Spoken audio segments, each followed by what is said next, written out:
کہ تیرا ان دنیا کی بھول بھلائیوں میں کھو جانا مقصد نہیں تھا، تیرا مقصد اپنے مالک کی رضا جوئی اور اس کے قرب کی تلاش تھی۔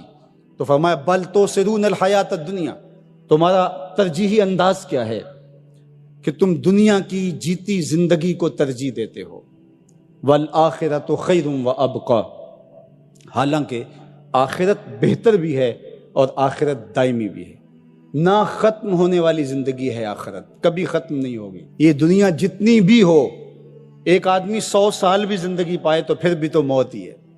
حضرت موسیٰ علیہ السلام کے پاس جب قبض روح کے لیے اسرائیل آئے تھے تو پوچھا کدھر آئے ہو؟ کہا قبض روح کے لیے آیا ہوں، تو انہوں نے تھپڑ لگا دیا تھا، فلطم علی وجہہ، تو واپس چلے گئے تو کہا مالک ایک ایسے شخص کے پاس بھیجا جو مرنا ہی نہیں چاہتا، تو کہا پھر جا میرے بندے کے پاس اور اسے کہہ کہ ایک بیل کی پشت پہ ہاتھ رکھیے گا اور جتنے بال نیچے آئیں گے اتنی عمر بڑھا دیں گے۔ حاضر خدمت ہوئے، پوچھا کہ پھر دوبارہ آگے ہو؟ کہا کہ بس آپ کے عمر کے اضافے کا سندیسہ لے کر آیا ہوں، کسی بیل پہ ہاتھ رکھیے گا، جتنے بال نیچے آئیں گے اتنی عمر بڑھا دی جائے گی۔ تو بولے پھر کیا ہوگا؟ کہا پھر موت۔ کہا اگر پھر بھی ہے تو ابھی روح قبض کر، 100 سال بھی جئیں گے تو پھر بھی موت ہے، موت ہے ہنگامہ آرا کلزم خاموش میں، ڈوب جاتے ہیں سفینے موج کی آغوش میں۔ اگر کسی نے ہمیشہ رہنا ہوتا اس ظاہری زندگی میں تو انبیاء کو موت نہ آتی، لیکن یہ ضابطہ ان پر بھی پورا ہوا۔ شہنشاہ، کج کلا بادشاہ، بڑے بڑے حکامات، دانشور، صحت مند افراد بھی آغوش موت میں اتر گئے۔ میں اور آپ ہوتے کیا ہیں؟ ہم تو ایک ایسا جرثومہ جو خوردبین سے بھی پورا دکھائی نہیں دیتا، اس نے پوری دنیا کو ہلا کے رکھ دیا۔ انسان ذرا دیکھ تو ہے کیا؟ وَمَا يَعْلَمُ جُنُودَ رَبِّكَ إِلَّا هُوَ، اللہ کے لشکروں کو تو جانتا ہی نہیں ہے کہ اس کے لشکر کیسے ہیں۔ وہ لنگڑے مچھر سے نمرود کے تکبر کو خاک میں ملانا جانتا ہے، وہ ابابیلوں سے ہاتھی مروانا جانتا ہے، وہ کرونا وائرس سے پوری دنیا کا نظام معطل کرنا جانتا ہے، اس کے لیے کوئی مشکل نہیں ہے۔ وَالْآخِرَةُ خَيْرٌ وَأَبْقَىٰ، کہا آخرت بہتر بھی ہے، دائمی بھی ہے۔ زندگی تو گزر ہی جاتی ہے جیسے گزرے، اصل زندگی آخرت کی زندگی ہے۔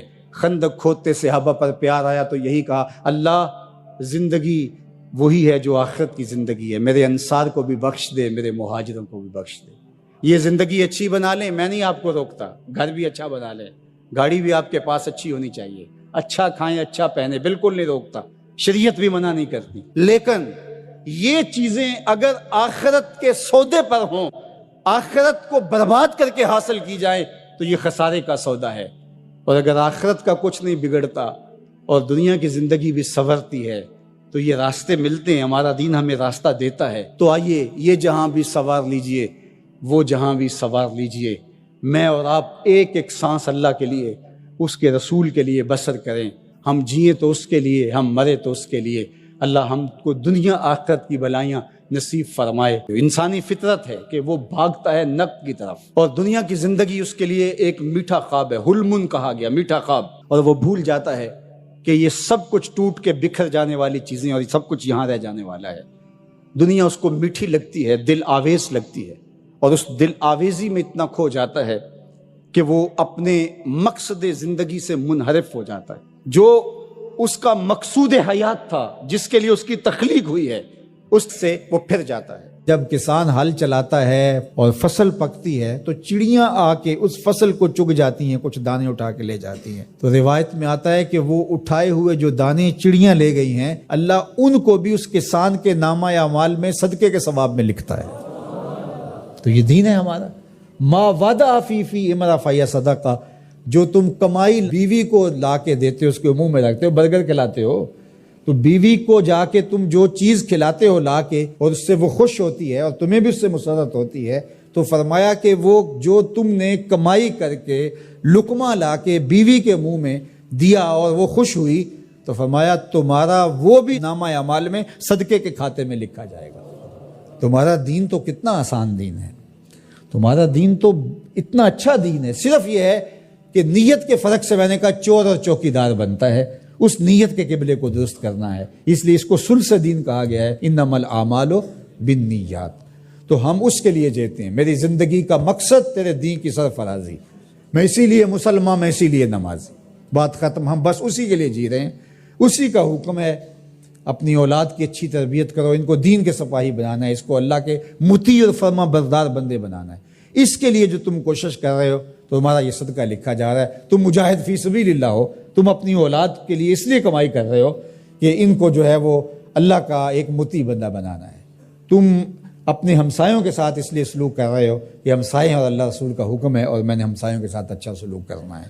تم رشتہ داروں کے ساتھ نبھا رہے ہو ان کے تلخ رویوں کے باوجود بھی کہ اللہ رسول کا حکم ہے لہٰذا میں توڑ تو نہیں سکتا، لہٰذا اللہ اس کا بھی تمہیں اجر عطا کرے گا۔ ان تلخ رویوں کا تمہیں تمہارے نامہ اعمال میں اجر و ثواب لکھا جائے گا جو تم سہتے ہو اور برداشت کرتے ہو۔ تم سردی سہتے ہو، تم گرمی سہتے ہو، تم مشکلیں سہتے ہو، تو یہ ساری تمہارا دین ہے۔ چونکہ تمہارے دین کو اللہ نے بہت خوبصورت بنایا ہے، تمہارا دین اور تمہاری دنیا الگ نہیں ہے۔ ایک صحابی کو حضور نے دیکھا کہ وہ بہت کمزور تھا، تو فرمایا کہ تمہاری یہ کیا حالت ہے، تم اتنے کمزور ہو؟